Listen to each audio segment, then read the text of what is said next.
Hello and welcome to the next video. In this video, I'm going to be talking about an incident that occurred while I was living in Japan, and this particular incident occurred in Kyoto.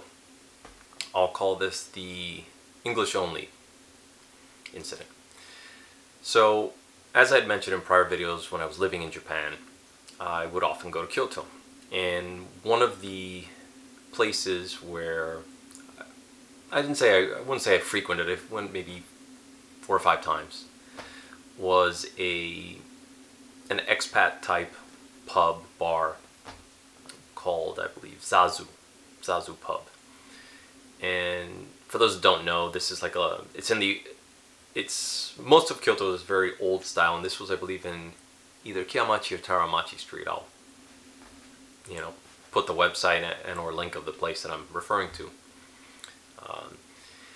And so it's a very traditional looking street. There's like a little canal that runs along parts of the street, and there's a lot of bars and restaurants and nightlife and whatnot. And this particular place, like I said, it's a good mix of expats and locals. It's 2 floors, it's in the old style, but the inside is kind of that woodsy sports bar feel that you see in a lot of places.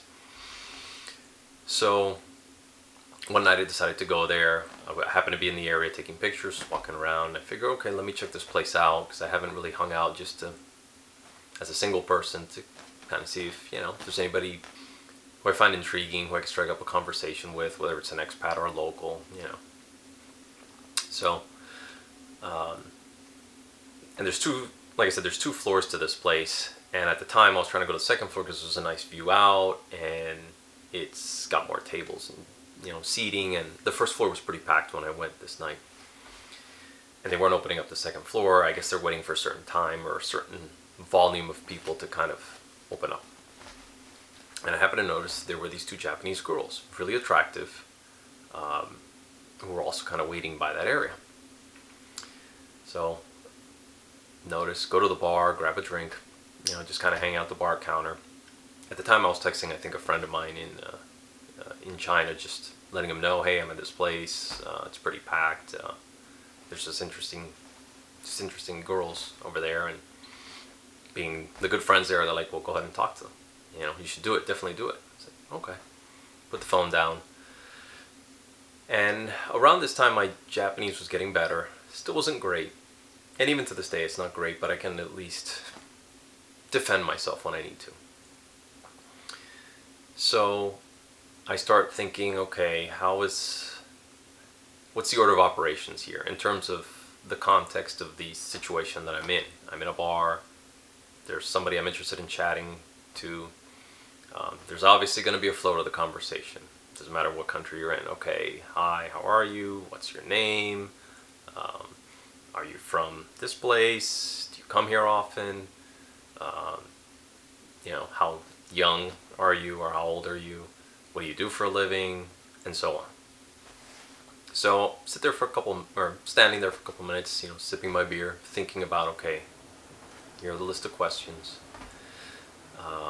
How do I formulate those in Japanese? So I think most of them I had in my head, and then I also kept on my phone, like on an electronic notepad in the phone, translations of different things, so I always have it, on the fly, like, how do I ask this, how do I ask that, how do I say this,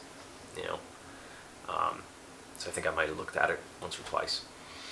So I, rehearsed it in my head a few times, got the liquid courage to go up. And by the time I did, I noticed that her friend, I think, had walked to go to the bar to get something. So I was like, oh, it's perfect time. That's the one that's by herself is the one I want to chat with. Really pretty girl. So I go, okay, I can do this. Take a breath, walk over. She sees me approach, tell her, good evening, how are you? This is all in Japanese. She responds back, fine, and you? Good. What's your name? She says her name. What's your name? Oh, my name is, David. Go through, are you from Kyoto? How old are you? What do you do for a living? Have you been here before? And so on. And it's going really well. She's answering the questions. I'm understanding what she's saying. I think what she said what her job was, I may have had to look at my phone or something. But other than that, it was just a normal conversation amongst two people, and it was flowing, and it was good. At a certain point, I ran out of things to say in Japanese, because again, my limited language ability. But I pressed through, and I figured, okay, I got one last question I can ask, and hopefully this will help me keep the conversation going.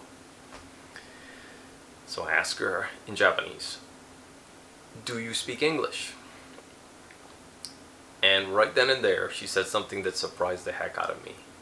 And to this day, I'm still shaking my head. And that was, no English, Japanese only. And she said it in English. And did it, exactly like that. And that just, for about a second or two, I was just taken aback. At that time, her friend comes around, comes around, stands between me and her with her back towards me, and I guess handed her her drink, and just stood there. And the other girl didn't turn her head to, keep eye contact. And so after a couple seconds, I realized, oh, okay, so she's basically shooing me away from the other girl, and the other girl's fine with that. Huh. So, rejected as I was, calmly went back to the bar. I think I had one more drink, and then, kind of called it a night, because I felt that was really rude. Really rude. I get it if there's a language barrier. Totally understand it. Happens. But there was a better way to handle that. That was completely uncalled for, especially when I'm taking the time to speak to you in your language, and being polite and being respectful, for someone to go and do that. If you don't want to talk to me, she could have just said, "I'm sorry, I don't speak any English," and that would have been the end of it. But what preceded that was just wrong. So anyway, that's the Japanese only incident that happened to me in Kyoto, Japan. See you guys in the next video.